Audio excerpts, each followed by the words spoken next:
Right ఇక బులెటిన్లో breaking news చూస్తున్నాము. అస్సాం, కేరళ, పుదుచ్చేరిలో అసెంబ్లీ ఎన్నికల పోలింగ్ అత్యంత కట్టుదిట్టమైన భద్రత మధ్య ప్రారంభమయ్యాయి. మొత్తం 296 అసెంబ్లీ స్థానాలకు ఓటింగ్ ప్రక్రియ కొనసాగుతుంది. దాదాపు 5.3 కోట్ల మంది ఓటర్లు తమ ఓటు హక్కును వినియోగించుకున్నారు. అయితే మరోవైపు అస్సాం, కేరళ, పుదుచ్చేరి ప్రజలు ముఖ్యంగా యువత, మహిళలు రికార్డు స్థాయిలో ఓటింగ్లో పాల్గొనాలని ప్రధానమంత్రి నరేంద్ర మోదీ ఎక్స్ వేదికగా కోరారు. డ్రోన్ల నిఘా, వెబ్ కాస్టింగ్, భారీగా కేంద్ర బలగాలను మోహరించారు. పుదుచ్చేరిలో అక్రమ నగదు, మద్యం స్వాధీనం చేస్తున్నట్లుగా అధికారులు తెలిపారు. ఈ ఎన్నికల ఫలితాలు తమిళనాడు, పశ్చిమ బెంగాల్ ఫలితాలతో పాటు మే 4న విడుదల కాబోతున్నాయి.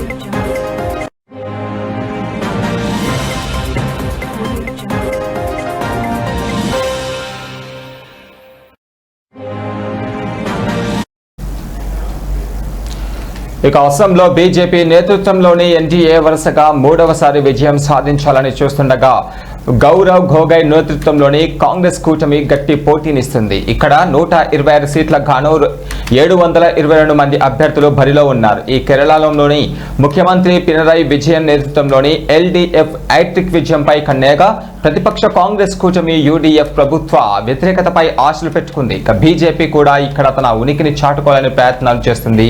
పుదుచ్చేరిలో ఎన్డీఏ, కాంగ్రెస్, డీఎంకే కూటముల మధ్య ప్రధాన పోటీ ఉండబోతుంది.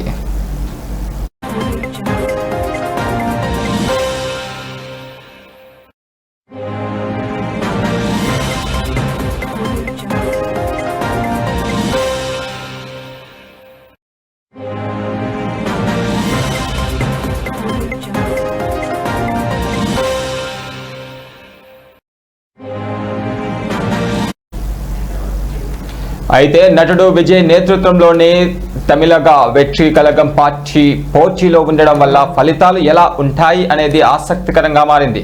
ఇక అస్సాంలో నకిలీ పత్రాల చుట్టూ బీజేపీ, కాంగ్రెస్ మధ్య మాటల యుద్ధం కొనసాగుతుంది.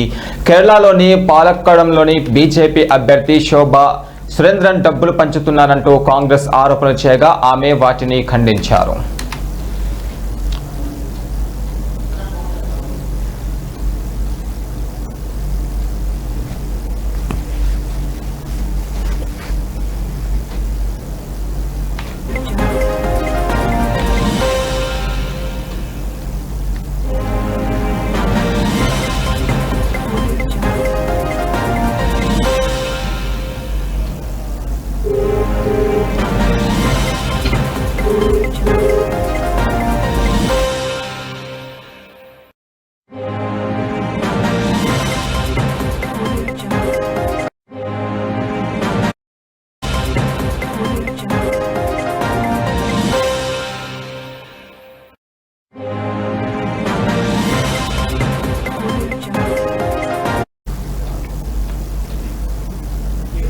రెడీగా అస్సాం, కేరళ, పుదుచ్చేరిలలో అసెంబ్లీ ఎన్నికల పోలింగ్ అత్యంత కట్టుదిట్టమైన భద్రత మధ్య ప్రారంభమయ్యాయి.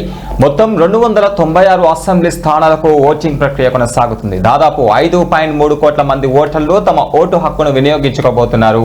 ఇక మరోవైపు అస్సాం, కేరళ, పుదుచ్చేరి ప్రజలు ముఖ్యంగా యువత, మహిళలు రికార్డు స్థాయిలో ఓటింగ్లో పాల్గొనాలని ప్రధానమంత్రి మోదీ పిలుపునిచ్చారు. ఇక ఇదే అంశంపై మరిన్ని వివరాలు మా బ్యూరో చీఫ్ మధు అందిస్తారు. మధు, చెప్పండి. ఇప్పుడు చూసుకుంటే మాత్రం అస్సాం, కేరళ, పుదుచ్చేరిలో ఎలక్షన్ కొనసాగుతుంది. అక్కడ భద్రత ఎలా ఉండబోతుంది, అసలు దేనికి ఎక్కువ మెజార్టీ రాబోతుందని చెప్పుకోవచ్చు?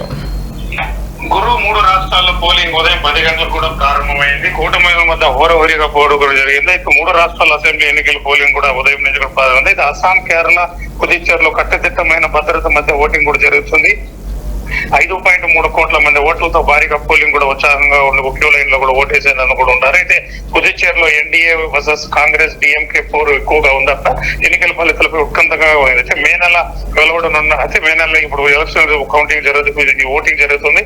మే నెలన రిజల్ట్ కూడా వెలువడుతుంది. అయితే అక్కడ విజయ్ పార్టీతో తమిళనాడుపై ఫలితాలు అక్కడ ఆసక్తి కూడా మారుతుంది. అయితే అస్సాం, కేరళ, పుదుచ్చేరిలో అసెంబ్లీ ఎన్నికల పోలింగ్ అత్యంత కట్టుదిట్టమైన భద్రత మధ్య కూడా ప్రారంభమైంది. మొత్తం 296 అసెంబ్లీ స్థానాలకు ఓటింగ్ కూడా ప్రక్రియ జరుగుతుంది. దాదాపు 5.3 కోట్ల మంది ఓట్లతో తమ ఓటు హక్కును కూడా వినియోగించుకోనున్నారు. మరోవైపు అస్సాం, కేరళ, పుదుచ్చేరి ప్రజలు ముఖ్యంగా యువత, మహిళలు రికార్డ్ స్థాయిలో కూడా ఓటింగ్ పాల్గొనేదానికి కూడా ఇదివరకే ప్రధానమంత్రి నరేంద్ర మోడీ కూడా ఎక్స్ వేదిక కోరారు. అయితే ఇక్కడ యువత ఎక్కువ భారీగా కూడా అక్కడ చేరుకుంటున్నారు కూడా సమాచారం ఉంది. అయితే డ్రోన్ల నిఘా, వెబ్ కాస్టింగ్, భారీ కేంద్రాల బలగాల మధ్య ఈ ఓటింగ్ కూడా జరుగుతుంది. పుదుచ్చేరిలో అక్రమ నగదు, మద్యం భారీగా కూడా స్వాధీనం చేస్తున్నట్లు కూడా మనకు సమాచారం అందుతూ ఈ ఎన్నికల ఫలితాలు కూడా తమిళనాడు, పశ్చిమ బెంగాల్ ఫలితాల్లో పాటు మే నెలలో కూడా 4వ తేదీ కూడా కౌంటింగ్ కూడా విడుదలవుతుంది. అయితే అస్సాం బీజేపీ నేతృత్వంలో ఎన్డీఏ వరుసగా 3వ విజయం సాధించాలని చూస్తున్న గౌరవ్ గోగోయ్ నేతృత్వంలో కాంగ్రెస్ కూటమికి అక్కడ గట్టి పోటీ ఇస్తుంది. ఇక్కడ 126 సీట్లు గాను 722 మంది అభ్యర్థులు కూడా బరిలో ఉన్నారు. ఇక కేరళలో పినరయి విజయ్ నేతృత్వంలోని ఎల్డీఎఫ్ హ్యాట్రిక్ విజయంపై కన్నయ్యగా ప్రతిపక్ష కాంగ్రెస్ కూటమి యూడీఎఫ్ ప్రభుత్వం వ్యతిరేకతపై ఆశలు పెట్టుకుంది. అయితే బీజేపీ కూడా ఇక్కడ గెలవాలని కూడా పట్టు సాధించాలని కూడా చాలా ఈసారి కూడా గట్టిగా ఉంది. అయితే ఖచ్చితంగా గవర్నమెంట్ ఫామ్ చేయాలని కూడా ప్రయత్నిస్తుంది. అయితే పుదుచ్చేరిలో ఎన్డీఏ, కాంగ్రెస్, డిఎంకే కూటమిల మధ్య ప్రధానంగా పోటీ ఉంది. మొత్తం మీద చూసుకుంటే ఈ 3 రాష్ట్రాల తమిళ ఎక్కువగా ఉంది. అయితే నటుడు విజయ్ నేతృత్వంలో తమిళ వ్యతిరేక పార్టీలు పోటీ ఉండడంతో వల్ల ఫలితాలు ఎలా ఉంటాయనేది ఆసక్తిగా మారింది. అస్సాంలో నకిలీ పత్రాల చుట్టూ బీజేపీ, కాంగ్రెస్ మధ్య మాటలతో కూడా సాగుతుంది. భారీగా డబ్బులు కూడా కాంగ్రెస్ పంచుతుందని కూడా బీజేపీ వరకే ఈసీ ఎన్నికలకు అధికారులు కూడా కంప్లీట్ చేశారు. అయితే బీజేపీని ఎక్కువ డబ్బులు మోసుకొని కూడా కాంగ్రెస్ కూడా ఈసీ కూడా కంప్లీట్ చేశారు. మొత్తం మీద చూసుకుంటే అక్కడ పాండిచ్చేరిలో విజయ్ నేతృత్వంలో తమిళ గట్టి వెళ్ళి కూడా పార్టీ ఉత్సాహంగా కూడా ఉందని కూడా ఓట్లు చెల్తాయని కూడా భావిస్తుంది. అయితే మొత్తం మీద ఈ యుద్ధము సాగిన కేరళలో పాల్గొనలో బీజేపీ అభ్యర్థి కూడా శోభా సురేందర్ కూడా డబ్బులు పంచుతున్నారంటూ కూడా కాంగ్రెస్ ఆరోపణలు చేస్తుంది. ఏమైనా ఆరోపణలు చేస్తున్నా చికెన్ ధరలు, భారీ నగలు కూడా పట్టుబడ్డారు. అయితే మొత్తం మీద 4వ తేదీ కూడా ఈ 3 రాష్ట్రాలకు సంబంధించిన ఎన్నికలు కూడా కౌంటింగ్ కూడా విడుదలవుతాయి. అయితే భారీగా యువత ఎక్కువగా మహిళలు అంటే యువత కూడా ఎక్కువగా ఓటేసేదానికి కూడా కీ లైన్ లో కూడా భారీగా కూడా చేరుకుంటున్నారు. ఎండను కూడా ఎండను కూడా లెక్క చేయకుండా కూడా ముఖ్యంగా కేరళ, పుదుచ్చేరిలో యువత ఎక్కువగా ఓటేసేదని కూడా అక్కడికి వచ్చినట్టు కూడా మన సమాచారం అవుతుంది. అయితే 4వ తేదీ కూడా ఎన్నికలు కూడా ఈ 3 రాష్ట్రాలకు సంబంధించి కూడా ఓట్లు నింపుకు 4వ తేదీ కూడా విడుదలవుతుంది. గురు అయితే మధు 2021లో చూసుకుంటే మాత్రం బీజేపీ నేతృత్వంలోని ఎన్డీఏ కూటమి అయితే విజయం సాధించింది అస్సాంలో. అక్కడ అప్పుడు హిమంత బిశ్వ శర్మ ముఖ్యమంత్రిగా బాధ్యతలు చేపట్టారు. ఆయన కొన్ని చేసిన అభివృద్ధి కార్యక్రమాలు కానీ, అలాగే ఉపాధి కానీ, వలస సమస్యలు కానీ, ఇక జాతీయ భద్రత వంటి అంశాలు ఎన్నికల్లో ప్రధానంగా చర్చకు వస్తాయని చెప్పుకోవచ్చా?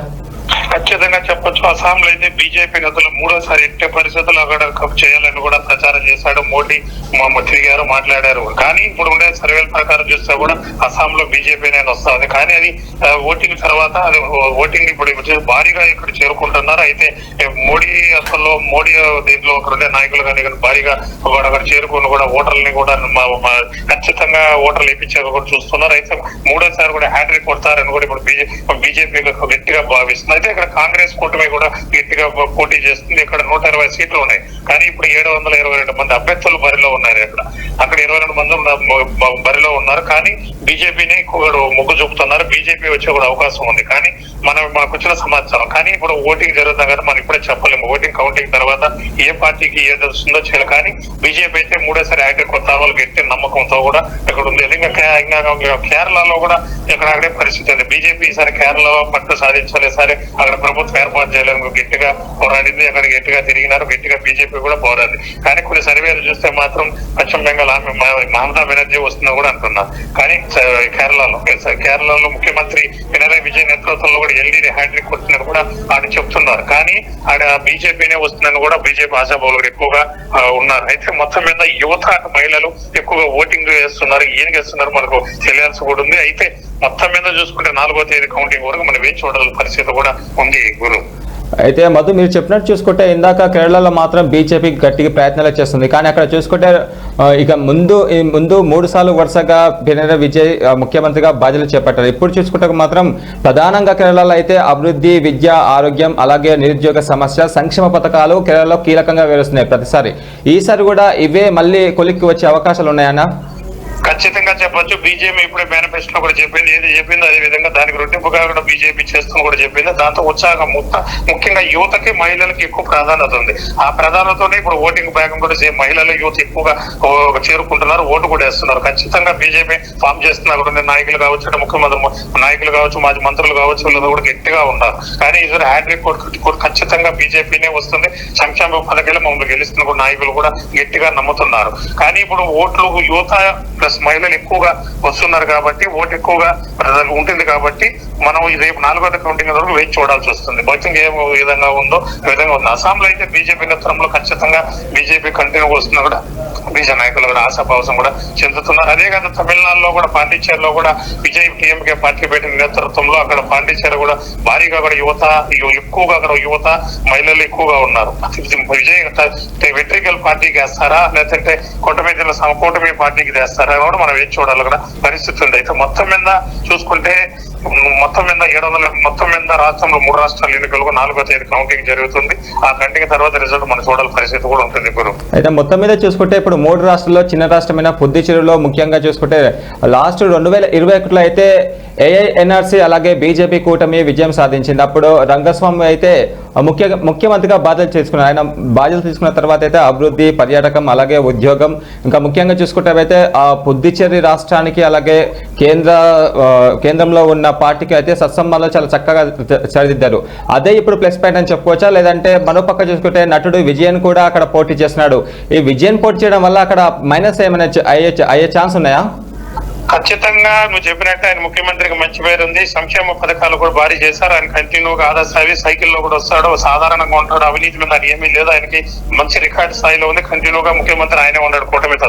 కానీ ఇప్పుడు మన విజయ్ పార్టీ పెట్టిన నేపథ్యంలో అక్కడ యువత ఎక్కువగా ఉంది, ఓట్లు చీల్చిన వల్ల అక్కడ ఓట్లు పడే విజయ్కి అభిమానం తమిళనాడులో ఎక్కువ. మీకు తెలిసిందే విజయవాడ అంటే ఒక పెద్ద హీరో, ఆ హీరోకి పార్టీ పెట్టిన తర్వాత కొన్ని ప్రోగ్రాములు భారీ సభలు కూడా ఏర్పాటు చేశారు. ఒక తమిళనాడులో 20,000 మంది కూడా చనిపోయారు అతను చూసేదానికి తొక్కుసలాట్లో. అంత ఫ్యాన్స్ అభిమానులు కూడా ఉన్నారు అతనికి. పాండిచ్చేరిలో కూడా అతనికి చాలా అభిమానులు ఉన్నారు, చాలా ఇది కూడా ఉంది. దాంతో యువత కూడా ఎక్కువగా ఉంటుంది. ఆ యువత కొందరు ఉన్న వల్ల కూడా ఓటింగ్ చేస్తారని కూడా ఆశావాదులు కూడా ఉన్నారు. కానీ మనకు సమాచారం వస్తుంది. కానీ అక్కడ కూటమి ప్రభుత్వం గట్టిగా ఉంది, సంక్షేమ పథకాలు ఉంది, అది అక్కడ కూటమిని గెలిచిందని కూడా ఒక పక్క అంటున్నారు. కానీ ఏదైతే పరిస్థితుల్లో అక్కడ విజయ్ అభిమానులు కానీ కూడా క్యాండిడేట్లు కానీ గెలాలని కూడా ఇప్పటికే యువత అక్కడ పెద్దగా ప్రచారం చేసింది, పెద్దగా తిరిగినాడు. విజయ్ కూడా తిరిగాడు, భారీ సభలు పెట్టాడు, భారీగా చేరుకున్నారు. అనేక సంక్షేమ పథక స్కీములు కూడా చాలా స్కీములు కూడా పెట్టాడు విజయ్ కూడా. ఆ స్కీములు కూడా నేను మేనిఫెస్టో పెట్టినవన్నీ ఖచ్చితంగా నెరవేర్స్తానని ఒకసారి అవకాశం ఇవ్వండి, నేను ఖచ్చితంగా చేస్తానని కూడా ప్రజలకు చెప్పాడు. యువత కూడా ముఖ్యంగా ఉన్నారు, యువత ఎక్కువగా వెళ్ళి ఓట్లు కూడా ఇస్తున్నారు. కానీ అక్కడ ఒక పక్క కూటమి సంక్షేమ పథకాలు ఉన్నాయి, ఒక పక్క విజయ్ అభిమానులు ఉన్నారు. ఈయనకి యువత మహిళలు ఎక్కువ ఉన్నారు, క్యూలైన్ లో కూడా ఉన్నారు. ఈయనకి వేస్తారో కూడా మనం వేచి చూడాలి. అయితే మొత్తం మీద తమిళనాడు, పశ్చిమ బెంగాల్ కానీ 4వ తేదీ విడుదలవుతాయి, అంతవరకు వేచి చూడాల్సిన పరిస్థితి కూడా ఉంది. గురు okay, right, thank you Madhu.